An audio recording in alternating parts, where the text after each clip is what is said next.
Every night, I lay awake thinking about the past, the present, and the future, but mostly the past. It haunts me day and night, in my dreams and at work. No matter what I do, my thoughts pollute my mind every second of every day. It all began, the haunting thoughts that is, the day my dad died, January 14th, 2003, at roughly 8:20 p.m. You see, that had been the moment I'd been waiting for since I came to live with him on August 13th, 1994. He won custody of me, you see, and took me from my mom. But that is just one of the reasons I loathed my father. But we will get back to that later, I promise. I'd gotten word from a family friend that he was in the hospital, and chances are wasn't coming out alive. So Doreen and I traveled 6 hours in the dead of night to see the man that caused my nightmares for so many years. We get to the hospital and I'm led to the ICU. Damn, I'm nervous. He can no longer talk, don't know why, and before I'm ready, there he was. I will never forget. Laying in the hospital bed, they cut his hair, nearly shaved it, and shaved his face. His skin is yellowish and pulled tight over his skeleton. Is that really him? His hands and feet were swollen, almost cartoon-like, not what I expected to see. Then he opened his eyes. Not his eyes. What was once clear blue and white was now dull blue on yellow. His kidneys were failing.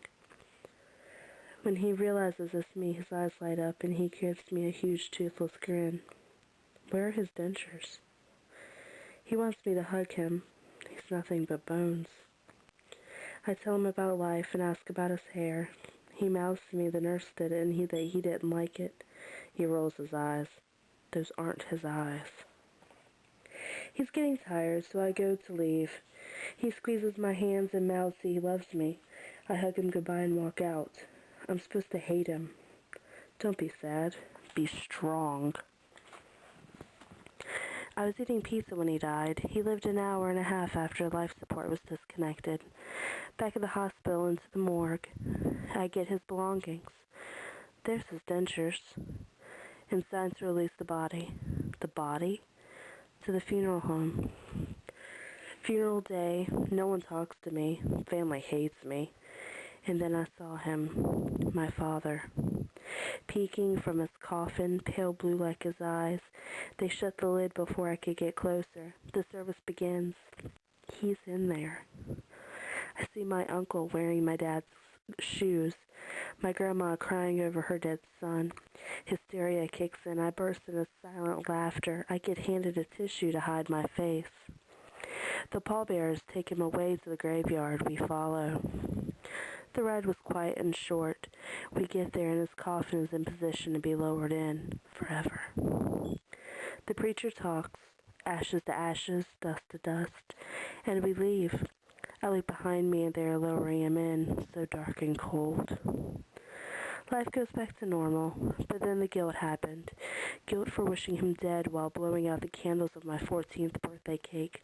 And 3 days later, on Friday the 13th, him having his first of 5 major heart attacks. I started this. Then my mind travels to the fights, the beatings, yellings, screamings, belittlings, name-calling and tears, attempted suicides, bulimia so he wouldn't call me fat, and I remember why I hated him, and I feel better for a second. But then the guilt returns, like a plague, and the dreams begin, always searching, but for what? He's almost always alive. Once I tried to resurrect him, but failed. I never do find what I'm looking for, and chances are I never will. Wow.